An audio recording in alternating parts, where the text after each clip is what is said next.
Hello, everyone. As many of you will know, my name is Kate Spencer-Ellis, and I am the head of sixth form here at Forest. A very warm welcome to our webinar this evening. We're not expecting any technical difficulties, but if we do experience any, then please do bear with us. Our next webinar after tonight will be on Tuesday, the 7th of October, and it's led by a friend of Forest, Hawa Khan, on weaving culture into parenthood. Tonight's webinar is led by the magnificent Dr. Julia Clements, who is an educational psychologist, and I've had the very great pleasure of being part of training that she has delivered, and I have always learned so much. She states it's within the family that relationships tend to be at their most fraught, their most loving, and their most intense, and I'm sure many of us would recognise that. We're going to learn about the teenage brain and about how parenting teens can be both challenging and rewarding. Julia will introduce us to the concept of reflective parenting and invite us to consider some of the ideas from this approach and how we can use them as we navigate the teenage years with our children. The session will help us to become more reflective parents and carers and provide us with really useful tools that we can implement in our families. Julia's worked with young children, young people, schools and families for over 3 decades. She started her life as a teacher before training to be an educational psychologist. Julia has additional qualifications in counselling and in cognitive behavioural therapy. She's worked in a specialist behaviour service as part of a targeted mental health team in schools, for an adoption agency, and for children's mental health charities. She is passionate about promoting good mental health for all, including staff in schools and families. It's my very, very great pleasure to introduce Julia to you this evening. Thank you so much for that lovely introduction and warm welcome. And thank you everyone, to all of you who have joined. Family life is busy, work is busy, caring, commitments. I know that you'll all be very busy. So I really appreciate you carving out a bit of time to stop, to think, press pause, and to think about parenting. Okay, so we're going to be thinking about the teenage years in particular. If you don't already have a teenager, perhaps you have a primary age child, you soon will have a teenager, but all of us, whether parents or not, are connected to children and young people in particular. So I hope this is going to be of use to you. So thank you to Kate for already starting with that really what I think is a really useful normalizing quotation from Peter Fonagy.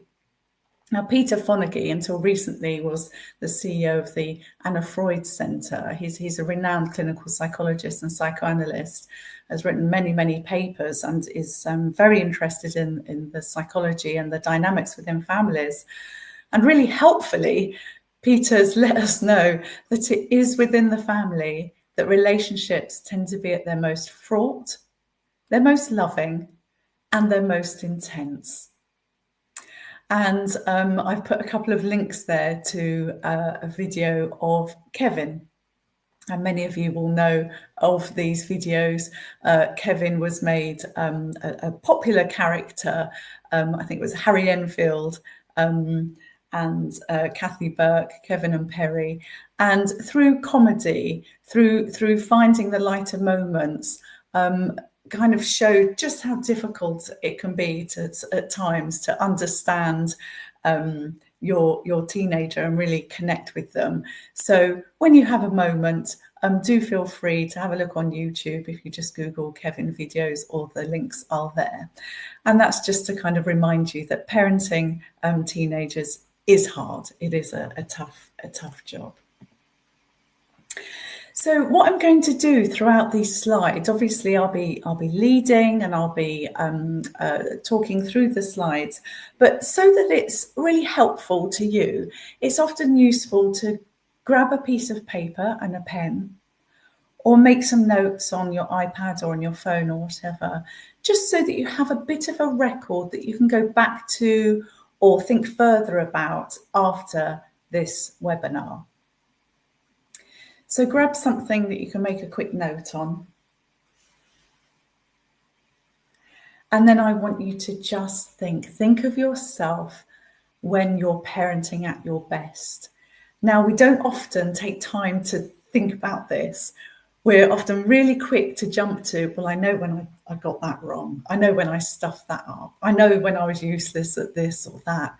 Oh, we're not talking again, or we're shouting at each other again, or how come that school run was so stressful? How come I'm always shouting at my teenager? How come?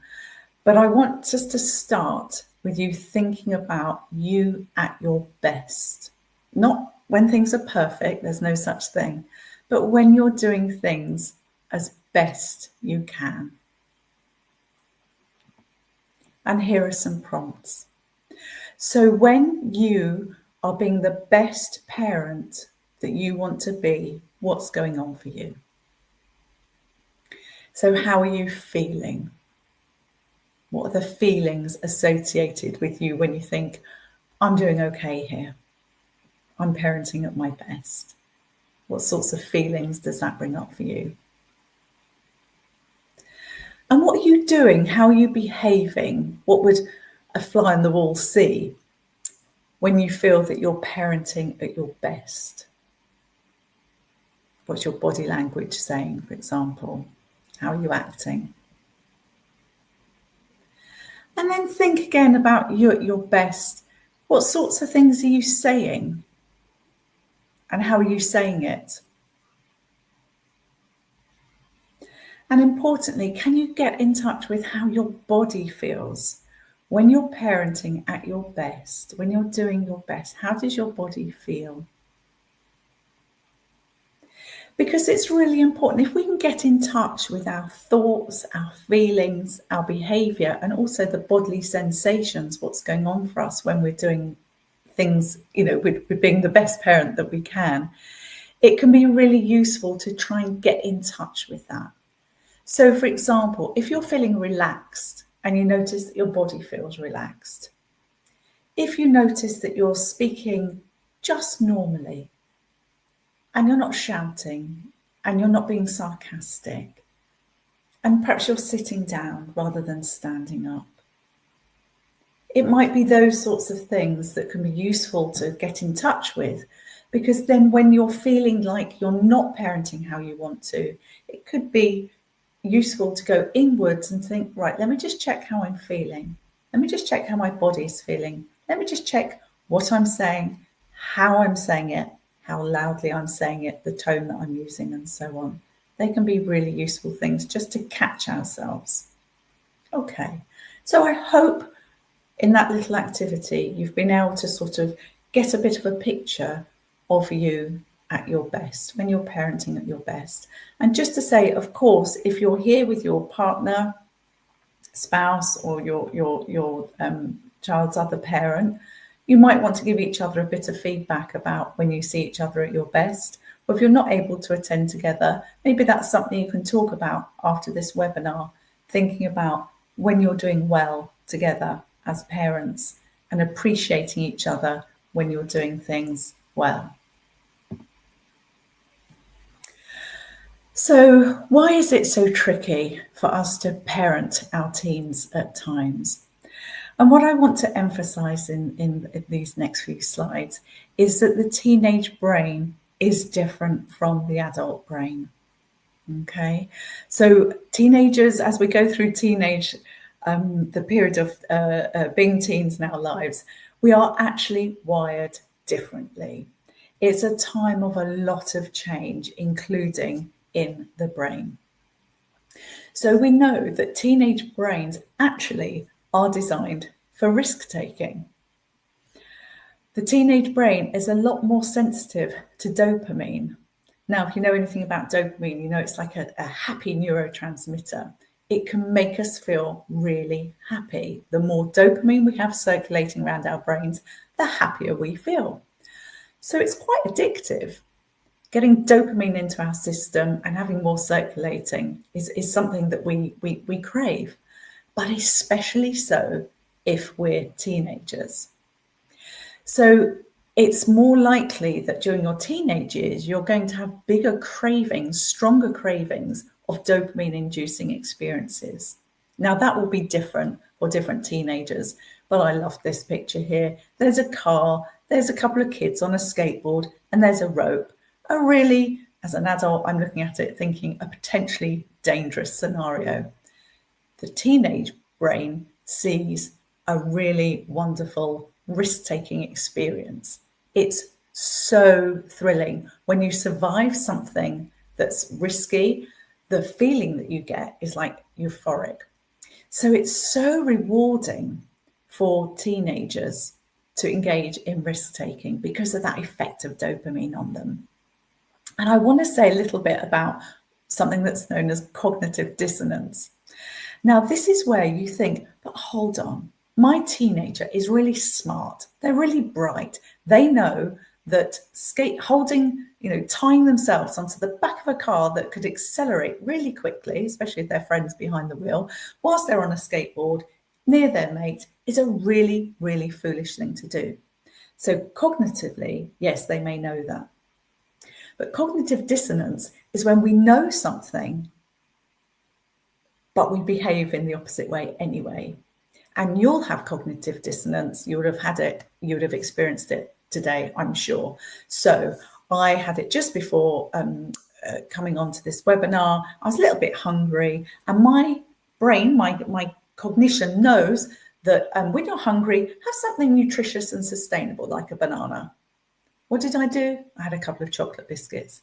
There's a perfect example of just by knowing something doesn't mean to say you're going to behave in a way that's in line with that. So if we stop these kids, they're likely to say, yeah, that's a really foolish thing to do. Why did you do it? Because it felt so good. So that explains why teenage brains and teenagers are just going to take risks and take more risks than we want them to. Teenage brains are also designed for peer pressure, because just by being in the presence of peers, so just by hanging out with your mates, that will activate the teen reward system in the brain, and that will amplify that surge of dopamine that we've just said is so rewarding for teenagers. So the teenage brain is a lot more sensitive to the rewards of peer relationships than our brains. So yes, as adults, we like to hang out with our peers, but for teenagers, it's so much more rewarding to hang out with your peers. And the teenage brain is a lot more sensitive, therefore, to peer exclusion. So that FOMO, fear of missing out, is a real thing for our teenagers. So I don't know about you, but if, there's a party going on and we're all invited, that's great. And then suddenly something happens and they have to cancel. Sneakily, I don't know about you, but I'm often quite relieved. I'm like, that's fine. I'm happy to, it's, for adults, it's a JOMO, isn't it? The joy of missing out. But for teenagers, that feeling of disappointment, and certainly when they're excluded, when they're not included, they're not in with the in crowd, they're not invited to the parties, they don't feel they've got a peer group, that's particularly painful for teenagers. And that's online as well as in real life. Okay, so even though we might sometimes be a little bit dismissive of our teenagers, don't worry about it. You can just find someone else. It doesn't matter. We can be a little bit dismissive. It's very painful for teenagers to not feel included within a peer group. Now, I'm sure I don't need to tell most of you this, that your teenagers, their brains are literally designed to sleep later, but they're also designed to sleep longer. So the body clock, the circadian rhythm, changes in the teenage years. So for us adults, melatonin surges at about 10 o'clock. So I don't know about you, but I'm very happy to start getting ready for bed around 9:15, 9:30, and by 10 o'clock, if I can have lights out, it's a win for me. Love it. That's because my melatonin, my circadian rhythm, is different from that of teenagers. So in teenagers, you see that surge of melatonin that kind of gets you ready to go to sleep at about 12 midnight or 1 a.m. However, the problem is, at the same time as their circadian rhythm being set that much later, they also need at least 9 hours sleep. So that means that naturally your teenager wants to go to bed at about 12 or 1, because that's when their melatonin surges. But to get the sleep they need to sleep into at least 9 o'clock or 10 o'clock. And we know that that's a problem. And we know that that's a problem, especially on a school night. Again, I don't need to be telling many of you this because you would have spent a lot of time this morning talking to your teenager about getting up, getting out, getting to school on time. And cortisol, our stress hormone, if you like, increases when we're sleep deprived. So high cortisol means that your teenager will be feeling highly stressed. So you can see that there's a lot about the teenage brain that is actually sort of physiologically wiring them to sleep later, to sleep longer, to be designed for peer pressure, and to take risks that us adults think are risks not worth taking. And then there's the research into the teenage brains and social media. And it's important that we really try and get our heads around this, because some of us may not be digital natives. You know, when I speak to young people about the fact that I didn't have a mobile phone as a teenager, they look at me as if, how did you even survive? It is part of their oxygen. This is just a normal part of how they live their lives, and they cannot believe that you can live your life without having a social media presence, being connected digitally. And although there's a lot of press around how terrible social media is on teens, actually the jury's still out, because there's a lot of mixed evidence. When you actually go to the research, the good quality research, there's a lot of mixed evidence. But what the evidence that is of high quality does say is that actually what you need to consider is the sort of quality and quantity, what it is that they're doing online. So it's not just that being online in and of itself is bad for you. It depends what you're doing. And also it depends what you're not doing.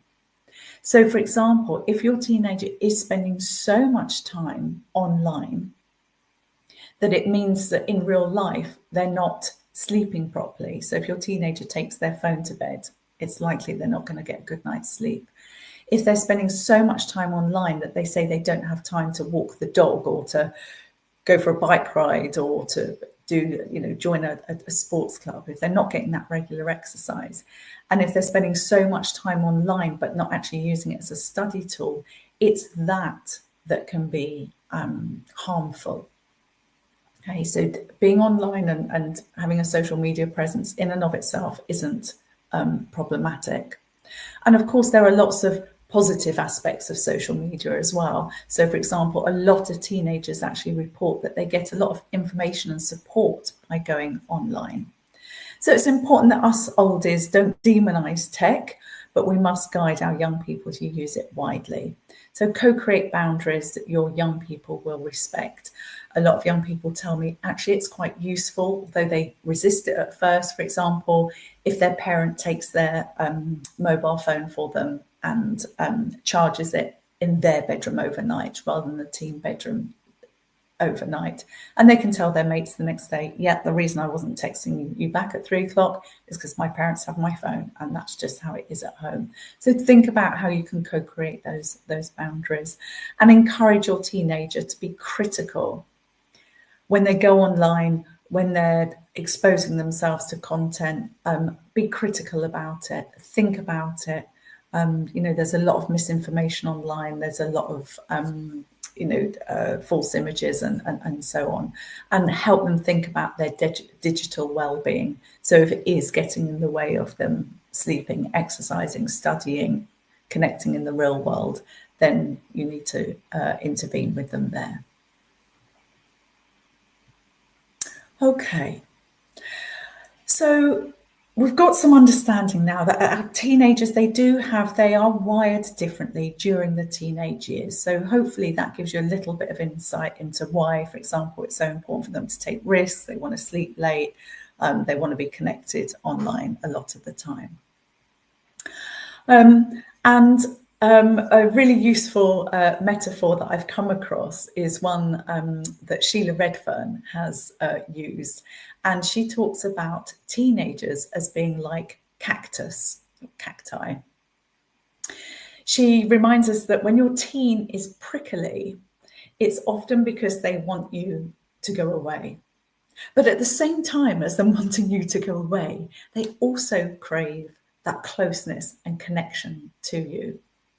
So it's very, very ambivalent. The teenage years, it might feel like your child is pushing you away and pulling you in at the very same time, sometimes even in the same argument or in the same sentence. And a key task of adolescence is for children and young people to separate from their parents. And that is another reason why the peer group is so important to children and young people, because they need to learn that in order to be an adult, they need to start separating from you. So they have other people that become very important to them, mostly their peer group. And they need to do that in order to grow and to develop their own identity. As you'll know by now, your children are not mini versions of you, if only, right? So whilst they're being very prickly towards you and wanting to separate from you, actually their love and belonging needs are still very strong. So it's important when you're parenting your teenager to balance that need for independence with that emotional availability. So it's really, really tough. While your teenager is being very ambivalent, it almost seems as if you need to be a little bit ambivalent too. But it's not ambivalence, really. It means that whilst you need to sort of let go of the reins a little bit, don't step back emotionally. Because yes, your teens need their freedom, but they also need safety. They need to know that they can come back to you and that they'll get that safe base that they need from you. So it's tricky. It is a tricky one. When they're toddlers, it's very clear. And when they're primary age, it's very clear. They want that emotional availability in a very clear way. As teenagers, they communicate that to you very differently, as we know. So it's tricky. And here's where incorporating approaches from reflective parenting may help. And here's a book that I think is really useful if you'd like to borrow it from the library, get your own copy. But I'll be going through some of the main messages that Sheila Redfern gives us in her book, How Do You Hug a Cactus? So Sheila Redfern introduces this concept of reflective parenting. So what I hope you get from today is reflective parenting, some of the ideas from reflective parenting as another tool in your parenting toolkit, if you like. I'm not saying, and I don't think Sheila Redfern is either, that reflective parenting is the be-all and end-all. It's just one more approach that might be useful when you're thinking either about your own parenting or how you co-parent if you parent with a spouse. So reflective parenting, in essence, is parenting that focuses on understanding the young person's internal world and not just focusing on the behaviour you can see. Now, that's why I spent some time going through the slides we just have to kind of help make sense. Because if you just see the behaviour, that risk-taking behaviour, the kids on the skateboard being dragged along by the car, well, that's kind of crazy risk-taking behaviour. And it could make us very cross if we're concerned about the safety of our child.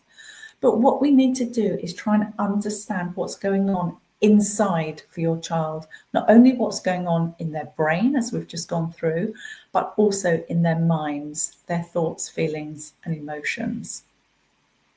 So some of the core principles of reflective parenting are things like mentalizing, and we're going to do an activity about that in a moment, empathy, emotional availability, and approaching your teenager with curiosity and not control.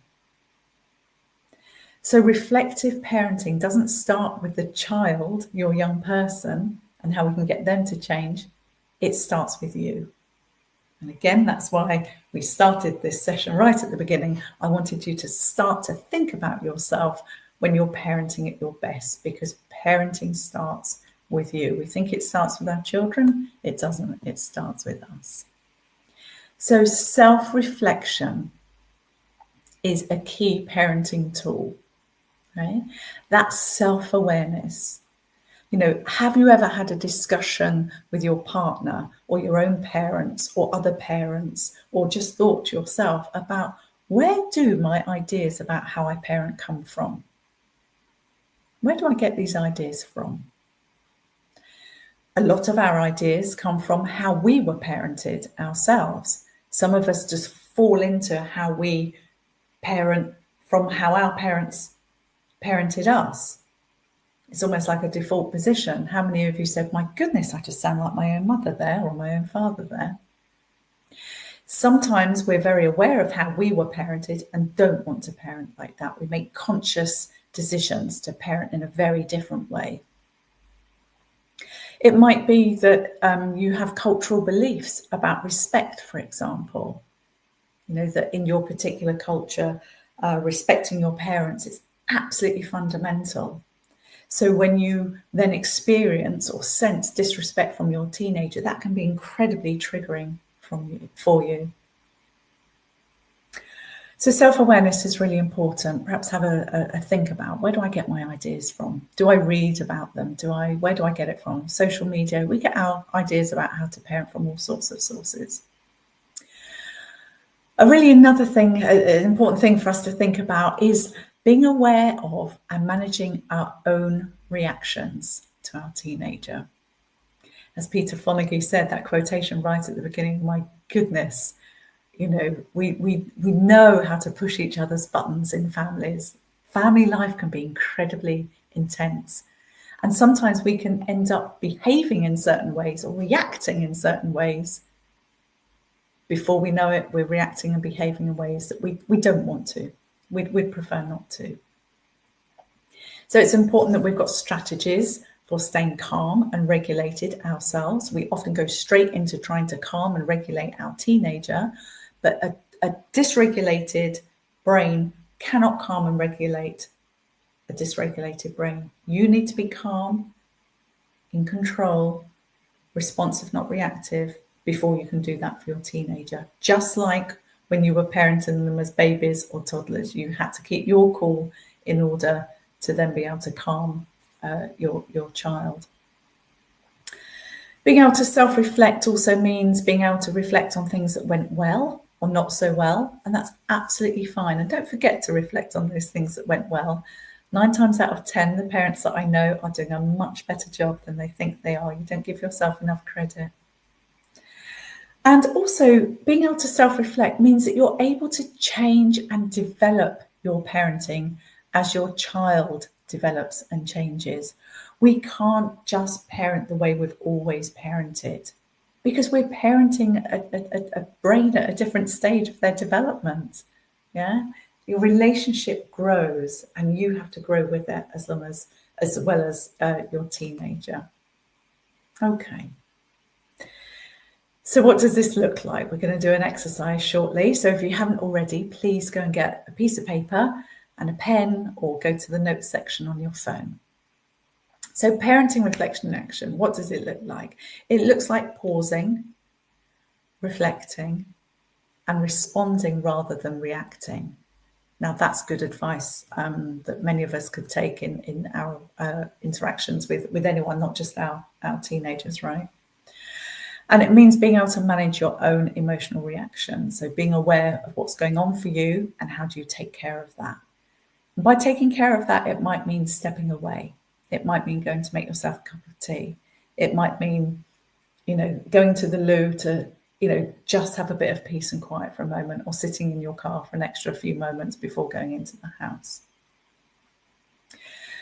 And what reflective parenting does is it helps build trust, because you are connecting with your teenager through empathy and mentalization. So let's do a mentalization exercise. So mentalization in its most simple form is being able to simultaneously be aware of what's going on in your own mind and being able to put yourself in your teenager's shoes. Now, that can be really helpful. So instead of just thinking, I'm right because this is in my mind, you're going to say, oh, I've got this idea in my mind, but I wonder how that is for my teenager. So this is probably more a reflection on me than you, but in my shoes are those lovely comfy slippers on the left. Okay, there's me. But my teenager shoes might be the ones in the middle, really sporty, really active, like hanging out with the mates, or my teenager shoes might be the big party shoes on the right, okay? So in this next exercise, we're going to step out of our shoes because they're comfortable, they're familiar, they're well worn, and we're going to step into the shoes of our teenagers. Okay. So I want you to imagine you are your teenager. Okay, we're going to get into the mind of your teenager. We're going to set aside your thoughts, feelings, behaviors, and so on for the moment and get into the mind of your teenager. So, as your teenager, can you say what's been on my mind lately as a teenager? So if your teenager is called Ellis, you step into Ellis's shoes and you speak as Ellis. And if it helps, you could even say something like, hey, Mum, this is on my mind right now, and speak as your teenager. What sorts of things do you think your teenager would say? What's been on their mind lately? Just make a note of that. What's going on for your teenager right now? What's on their mind?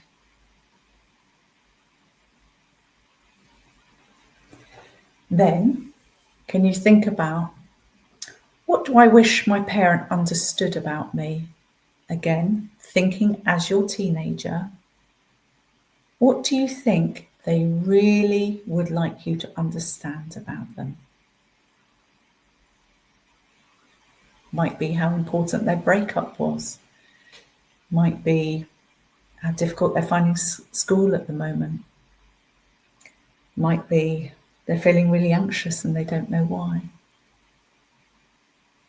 Try and step into your teenager's shoes and think, what is it they really want me to know and understand?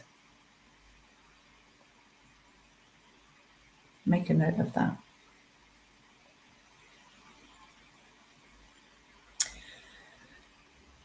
Then, can you step into your teenager's shoes and think, when I act out or shut down, what might I be feeling underneath? So you might have that teenager that slams the door, shouts down the stairs, tells you you're an awful parent. What's actually going on for your teenager underneath that sort of angry looking behaviour? What might be going on for them? Might they feel frightened? Might they feel vulnerable? Might they feel scared about something?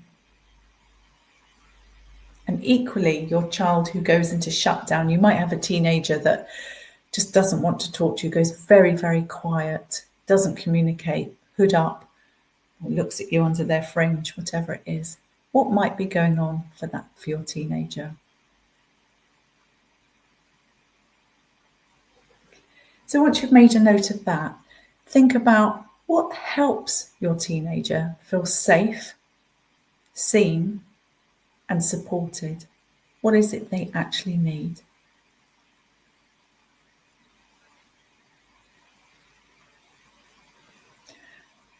Okay. I wonder what that was like, doing that exercise. It might be something that's difficult to do right here, right now, but I do encourage you to, if you want to sort of embody and do more, sort of take a more reflective parenting stance, that's going to be key. stepping in to your teenager's experience, noticing what that was like. And notice whether that's different from how you usually think about your teenager. Because as parents, typically parents will think about their teenager in terms of their behaviour that they don't want to see, the disrespect that they're experiencing, the laziness that they feel, but fail to think what might be going on underneath. So what's going on in their minds? What do they wish I understood about them? What's going on for them really if they act out or shut down? And what do I need to do in order to make them feel safe, seen and supported? And there's another slide there that I sort of skipped over a little bit, because whilst you're doing that for your teenager, I don't want to imply that you then neglect your own needs as well. That actually it's good for you to think what's been on your mind lately. And what is it that you wish your child understood about you? It might be that you want them to know that you're trying your best, that you're feeling a little fragile, that you're very, very tired. You know, what is it that it might be useful for them to know about you as well?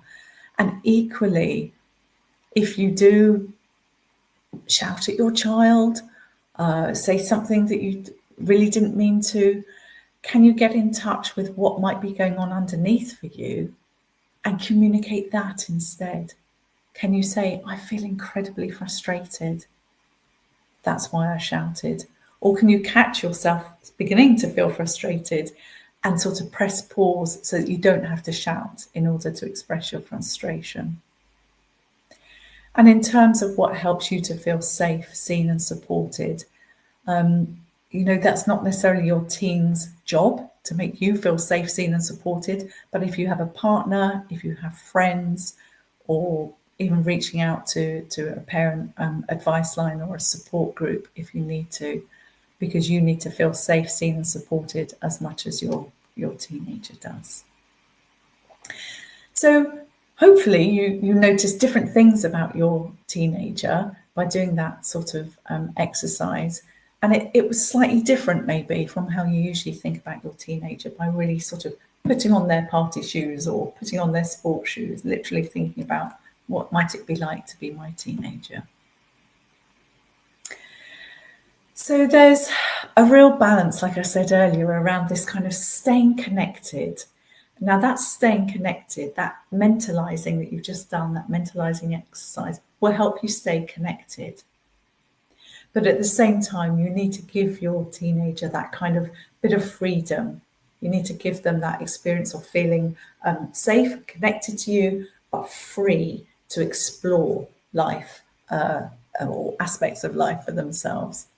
So, it's important to realize that your teenager might be saying in different ways, perhaps by behaving in ways that you don't, or expressing views that you don't share. What they're trying to communicate is their independence. They might be trying to say to you, I'm not you, and you're not me. We're different. So it's important in the teenage years that you continue to set boundaries. This mentalizing and really understanding your teenager doesn't mean to say you have no boundaries. Of course, you still connect, you still have your boundaries, but that you set your boundaries with warmth and understanding. That you encourage active decision making on the behalf of your teen. When they were babies and toddlers and at primary school, maybe you would do the majority of the decision making. Well, now you need to hand over some of that, because that autonomy will help build their resilience. And another sort of metaphor, for those of you who like metaphors, is the idea that you're a safe harbour and a lighthouse. So you can guide the way, but you're not a lifeboat. You don't have to launch off every time your young person comes across something they find difficult.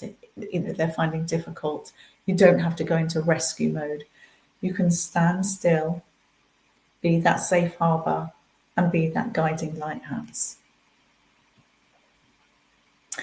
And another way to think about this is to think about the importance of mentalizing and doing that exercise, and doing that quite regularly, maybe, when you think about your teenager and really try and step into their shoes and think about their intentions, their thoughts, their feelings, their needs, what's going on for them. And what's really useful, again, Sheila Redfern expresses this as taking a two-hand approach.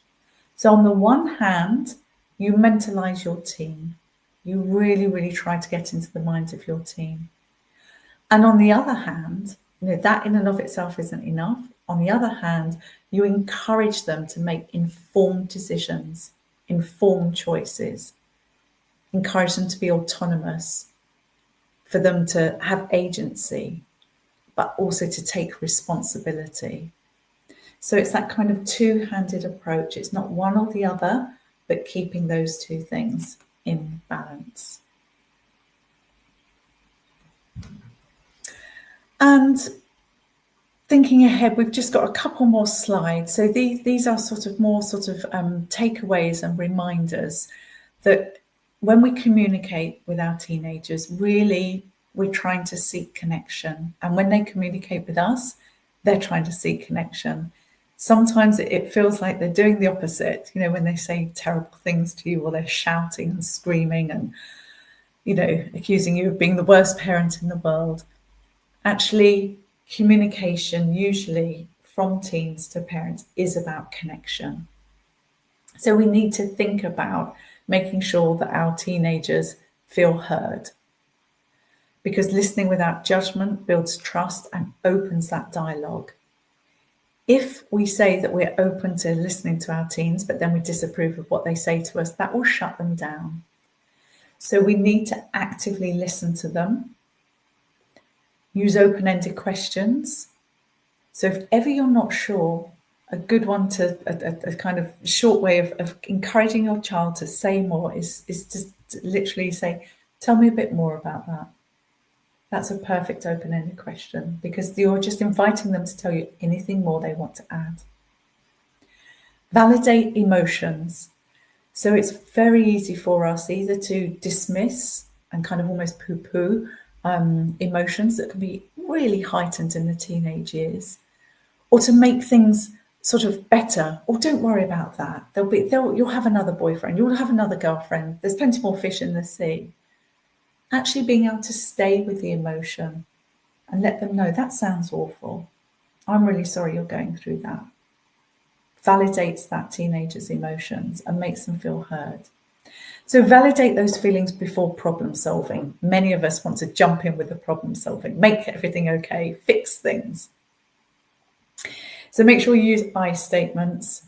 Often we'll go into that kind of finger wagging, you need to, but you can say I.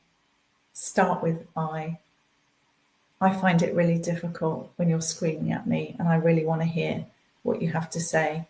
So if we talk, it'll be easier for us to communicate. Yeah, you're taking responsibility, I, by using an I statement. Those power struggles, oh my goodness, our teenagers encourage us to get into that boxing ring with them, try and stay on the outside. Lectures, fixing, they don't need fixing. Our teenagers don't need fixing. They need support and understanding. And sometimes you just need to know when to disengage. Some battles aren't worth fighting. So always, if you keep it in your mind, connection over control or correction. Okay. So right in the moment of that discussion with your teenager, when it's getting a bit tricky, when you're thinking, oh, something's going wrong here, there's an app you can use, but it's not an app on your phone, it's a nice acronym.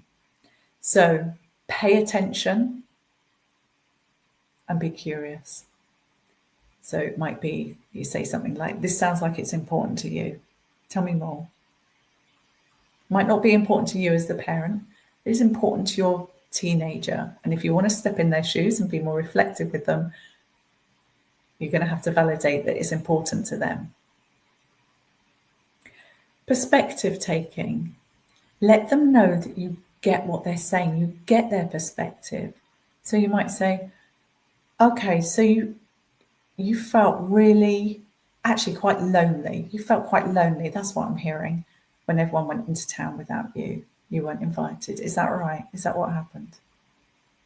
let them know you can take their perspective. And provide that empathy and validation. Well, no wonder you felt lonely. That sounds really tough. I think many people would feel lonely if that happened to them too.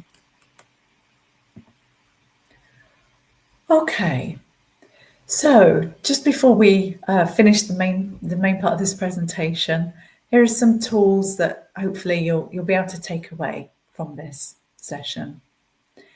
Always stay in touch with your teenager, check in with them, even when they're being at their most cactus-like and their most prickly, be available and check in. They might be saying they don't want to speak to you, but you still let them know you're open to speaking to them, you're open to hearing their communication. Check in with them, see how they are. Even if it's not done verbally, send your child a text. Remember just how sensitive and vulnerable they may be feeling, especially when there's lots of, acting out behavior, lots of, really behavior that really is quite disruptive to family life. Actually, often that's a mask for just how vulnerable your teenager's feeling and how sensitive they are. Affirm things that you know are important to your teenager. So if they're disappointed with how, they performed in sport or in music, or they've broken up with a romantic partner, or they've not got into a school that they wanted to, or whatever it is, affirm that you know that's important to them. Stay relationship focused rather than behavior focused. So that's when you go into your child's mind. So reminding yourself of the importance of mentalization helps you stay focused on the relationship, what's going on between you, rather than just their behavior. Yeah. And remember that kind of connection before correction stuff. Don't expect their development or yours to be linear. So it's not a smooth ride, is it? Like this. We'd all like to develop like this. But actually, in reality, most of our development is like this in life. We think we're winning, and then all of a sudden, we feel we've lost all our skills. We can feel completely de-skilled at times. Okay, but your teenager's probably feeling the same. So reflective parenting is a journey, and I hope part of today I've set you off on that journey. And remember that you are the parent, and you're your child's parent and not their friend. So it's okay. You'll have to tolerate that, not feeling very popular with your child and your teenager. So some books that I particularly like, some of you may have them already, but I just think some of them are written with a nice bit of humour, a nice bit of fun, very normalising. It can just make you feel a little less lonely on your parenting journey. Get Out of My Life, but First Take Me and Alex into Town. So that's a great book that you might want to dip into. And it shows that kind of real kind of push-pull, that kind of, I don't need you, actually I really need you, in one sentence. Another book that I quite like is How to Talk So Kids Will Listen, and Listen So Kids Will Talk. So that's about getting that communication between you right. How do you hug a cactus? That's been a great inspiration for this talk. Thinking about how I can communicate ideas around reflective parenting with you. And Blame My Brain, The Amazing Teenage Brain Revealed. And that's nice for not only for parents, but it's very accessible. So you might want to have a copy at home because your teenager might want to read it. It's very accessible for them to read too. So that brings us to the end of the formal part of the presentation, the slides. And if any of you want to ask any questions, I'm very happy. I think Kate Spencer-Ellis, our head of sixth form. Great, you're still there, Kate. I am, yeah. Great. And if there are any questions that come through, please do let me know and I'll try and address them. And perhaps if we just give people a couple of minutes, they might want to put them in the comments. Absolutely. I'll keep a close eye out on them. If you only had time for one of these books, where would you start? I would actually start with Blame My Brain, because it's Nicola Morgan is she's a journalist, so she's not She's not an academic, but she's just gathered some really useful information, put it in a really digestible form, and made this great book. So I would start there. Sheila Redfern's book, How Do I Hug a Cactus, is quite weighty. So if you want something more in depth, go there. But I might start with Blame My Brain. Thank you. I will. It's always good to get a little bit inside of these young people's brains and to work out and just to approach it with kind of compassion rather than the judgment that we sometimes feel as we're engaging with them day to day. Absolutely. And Kate, thinking of you as head of sixth form, some of your sixth formers might be interested, especially if you've got young people who are interested in psychology or biology or just interested about themselves and their own self-development. It might be a nice one to have in the library if you don't already have it. Yeah, absolutely. That self-awareness is a key piece of their own toolkit in terms of navigating these years. So, Julia, we don't have any questions at the moment, but obviously you've given us so much food for thought, and I am really, really grateful to you. I hope that people have enjoyed watching and that they'll join us again on the 7th of October to find out a little bit more about weaving culture into parenthood. I'll certainly be looking forward to that one as well.